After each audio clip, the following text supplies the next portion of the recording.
Si on est tout seul, on peut pas vraiment bien rigoler, s'amuser et tout, donc c'est important d'être avec des personnes qu'on aime et que genre la famille, les amis et tout. Je sais pas, on est bien entouré, on rigole bien, on est heureux, je sais pas. Ben, c'est de rester avec ma famille, de prendre soin des autres et tout. L'entourage, les amis, pas mal de mixité et tout ça. Non, c'est mes petits-enfants. Là, j'ai ma fille, j'ai deux petits-enfants et tout. On les voit grandir, on joue avec eux, ça va, c'est bon. Pour moi, c'est mes enfants. Aider des personnes en difficulté, des malades, ça c'est vraiment un bonheur par exemple pour eux. Vraiment quelqu'un de malade qui n'a pas les sous financièrement pour se faire opérer et qu'on lui apporte une aide, ça c'est un bonheur je pense pour eux. Pour les deux personnes. Enfin, le bonheur de soi-même d'aider la personne et le bonheur de l'autre personne qui reçoit cette je sais pas comment on dit. Vous voyez, pour moi, je crois que c'est ça le bonheur en fait, c'est juste être proche des gens, enfin vraiment proche quoi. Être en empathie et voilà, essayer de comprendre, de voir quand ça va pas et d'essayer de faire ce qu'on peut pour que ça aille un peu mieux quoi. Quand je suis venue en France, bon mes parents étaient là avec moi, mais j'ai fait deux jours, j'ai pas vu la personne qui vivait en face de moi.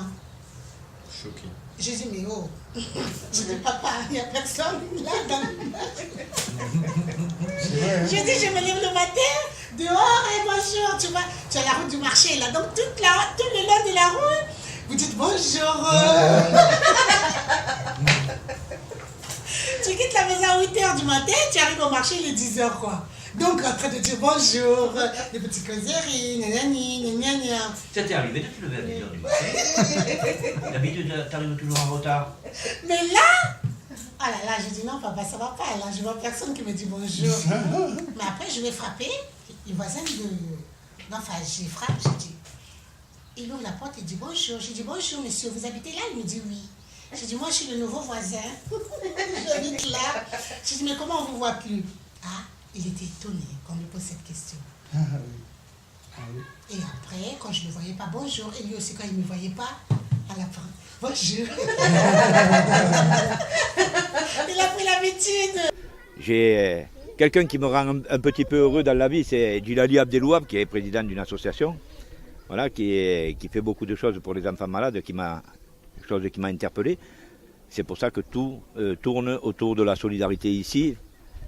Et on aimerait que ce soit un peu plus solidaire et ça nous rendrait très certainement beaucoup plus heureux.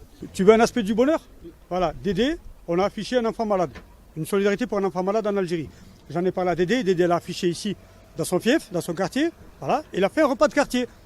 Dédé, après le repas de quartier, m'a dit tiens l'enveloppe, c'est pour la petite. Je lui ai dit non, non, tu as fait une œuvre, tu mérites de venir voir sur le terrain la finalité de ton geste. Maintenant, quand tu vas voir Dédé, comment il est parti en Algérie et tout ce qu'il a vécu, c'est que du bénéfice, mais en relation humaine, pas en matériel. Il a vu des gens heureux.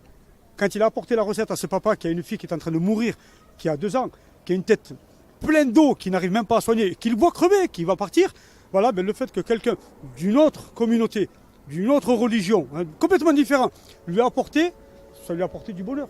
Le mec était heureux. C'est ça le bonheur. Le bonheur, on peut le trouver dans des petites choses. Le bonheur, ça peut être aussi de regarder ce qu'on a devant nous autrement, de prendre conscience, je sais pas, de quelque chose, une fleur qui s'épanouit, qui s'ouvre, regarder un insecte, regarder un oiseau dans le ciel, voir une famille qui se promène dans la rue, qui sourit, voir un petit couple de personnes âgées. Enfin, moi, je suis attentive à ce qui se passe autour de moi. Il m'arrive, par exemple, d'aller en ville, même si ce n'est pas dans le quartier. Dans le quartier, des fois, par exemple, je suis sur le balcon, voilà, et j'observe les enfants qui rentrent de l'école, comment ils se parlent. Et parce que tu crois que les gens, maintenant, ils prennent plus le temps de se poser?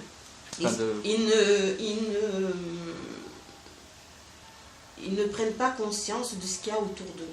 Vous êtes sur une plage et puis tout d'un coup vous voyez le soleil qui se couche. Il y a de belles lumières sur la mer. Le ciel se devient orange. Il n'y a pas un bruit. Vous entendez juste le bruit des vagues.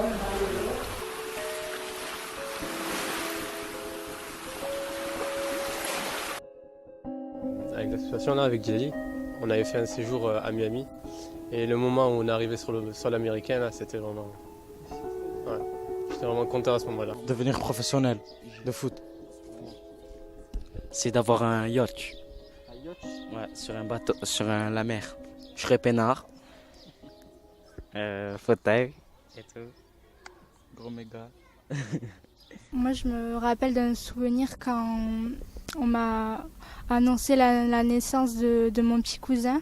Pour moi, c'était un bonheur d'accueillir un nouveau membre de ma famille, en fait. La naissance de mon petit frère, voilà, mon premier scooter, notre première scène, voilà, il y en a plein, oui, bien sûr. Oui, oui. Qu'est-ce qui me rendrait le plus heureux dans ma vie? De laisser une empreinte après mon passage, de transmettre, voilà.